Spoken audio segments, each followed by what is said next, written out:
नमस्कार मित्रों, आप सभी का हमारे YouTube चैनल पर स्वागत है। आज हम लोग ज्योमेट्री के क्वेश्चन को सॉल्व करेंगे। ये एसएससी के एग्जाम में पूछा हुआ है। इस क्वेश्चन को बताने का मतलब एक थ्योरम को समझाना था। तो पहले देखिए थ्योरम समझिए, इसके बाद क्वेश्चन सॉल्व किया जाएगा। थ्योरम देखिए ये है कि त्रिभुज में किसी एक भुजा के मध्य बिंदु से दूसरी भुजा के समांतर खींची गई रेखा तीसरी भुजा से मध्य बिंदु पर मिलती है। देखिए थ्योरम क्या कह रही है, त्रिभुज में किसी एक भुजा के मध्य बिंदु से दूसरी भुजा के समांतर खींची गई रेखा तीसरी भुजा से मध्य बिंदु पर मिलती है। मतलब यदि AB का मध्य बिंदु D हो और D से यदि हम लोग BC के समांतर एक रेखा खींचें तो ये AC से मध्य बिंदु पर मिलेगी। ये थ्योरम थी, इसी को समझाना था। तो इस क्वेश्चन का प्रयोग हमने किया हुआ है। किसी त्रिभुज में एक भुजा के मध्य बिंदु से दूसरी भुजा के समांतर खींची गई रेखा तीसरी भुजा से मध्य बिंदु पर मिलती है। मतलब यदि AB का मध्य बिंदु D है और D से BC के समांतर एक रेखा खींची जाए, D से D is parallel to BC खींची जाए, तो E जो होगा ना वो AC का मध्य बिंदु होगा। ये रेखा AC के मध्य बिंदु पर मिलेगी। तो ये इस थ्योरम का मतलब है। अब आइए प्रश्न को पढ़ते हैं और ध्यान से देखिएगा।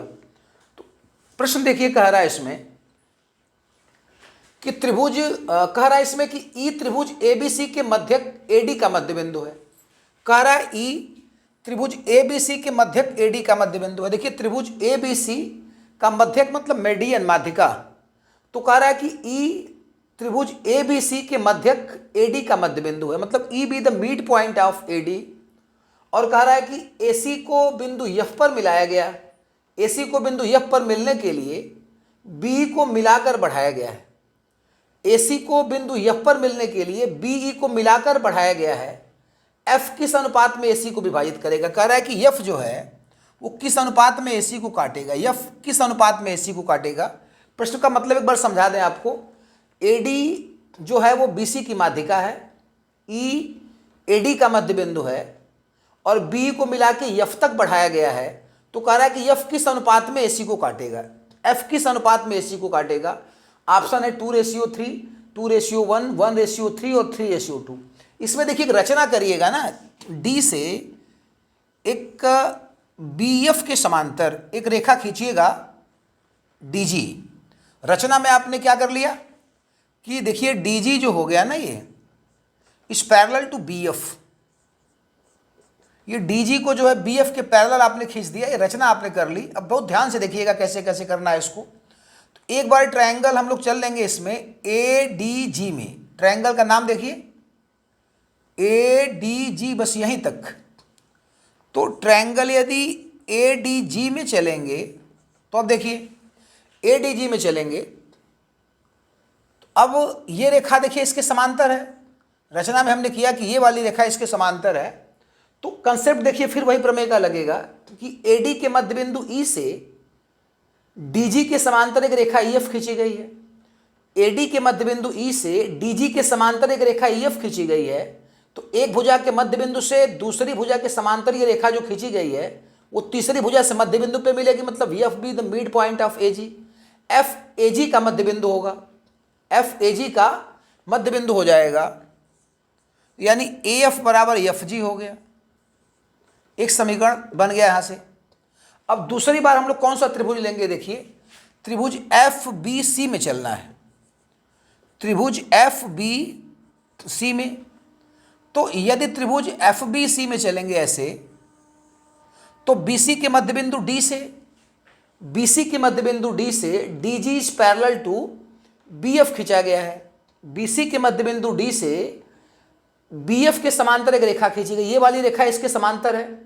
तो त्रिभुज में एक भुजा के मध्य बिंदु BC के मध्य बिंदु D से यदि BF के समांतर एक रेखा खींचेंगे तो ये जो FC को जहां काटेगी ना, तो G be the mid point of FC, G FC का मध्य बिंदु हो जाएगा। तो G यदि FC का मध्य बिंदु हो गया तो जितना FG होगा उतना GC होगा। तो जितना FG होगा उतना ही GC होगा। समझिए इसको। त्रिभुज FBC में BC के मध्य बिंदु D से BF के समांतर एक रेखा DG खींची गई है। तो त्रिभुज में एक भुजा के मध्य बिंदु से दूसरी भुजा के समांतर खींची गई रेखा तीसरी भुजा से मध्य बिंदु पर मिलती है। तो G be the mid point of FC। तो G यदि FC का मध्य बिंदु हो गया तो FG बराबर GC। एफ जी बराबर जी सी। अब इन दोनों इक्वेशंस को देखिए, एफ जी ए एफ के भी बराबर है और एफ जी जी सी के भी बराबर है, मतलब तीनों बराबर हो जाएंगे। ए एफ बराबर एफ जी बराबर जी सी, ए एफ बराबर एफ जी बराबर जी सी, तीनों बराबर हो जाएंगे। तो जितना ए एफ उतना ही एफ जी उतना ही जी सी। तो अब यदि आपसे कहा जाए कि ए एफ रेशियो एफ जी बताइए, यदि जितना ए एफ है उतना ही एफ जी है उतना ही जी सी है, ए एफ बराबर एफ जी बराबर जी सी, तो कह रहा है कि एफ ए सी को किस अनुपात में बांट रहा है, यही पूछ रहा था ना कि एफ ए सी को किस अनुपात में बांट रहा है। तो ए एफ का देखिए हिस्सा इसमें 1 हो जाएगा और ये 1 1 2, एफ जी का हिस्सा 2 हो जाएगा।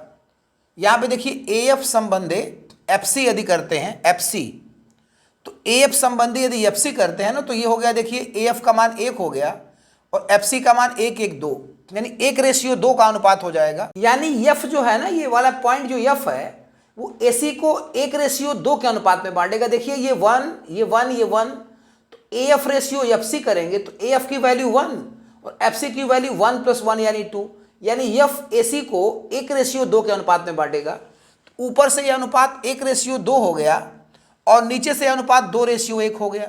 यानी अब ऑप्शन में तो 1:2 है नहीं, तो ये 2:1 सही हो जाएगा। नीचे से नापा गया इसमें C F ratio F A कर दिया गया इसमें। देखिए ऐसे कर दीजिए ना, F C ratio A F पलट दीजिए, तो F C ratio A F कितना हो गया 2:1, यानी एफ जो है वो ए सी को नीचे से बांटेगा तो 2:1 के अनुपात में बांटेगा, ऊपर से बांटेगा तो 1:2 के अनुपात में। तो अनुपात चूंकि 2:1 दिया हुआ है, तो F C ratio A F का मान निकाल दीजिए 2:1, यानी एफ जो है वो ए सी को 2:1 के अनुपात में बांटेगा। तो आज की वीडियो में बस इतना ही। कल हम लोग कुछ नए क्वेश्चन के साथ मिलेंगे, तब तक के लिए धन्यवाद।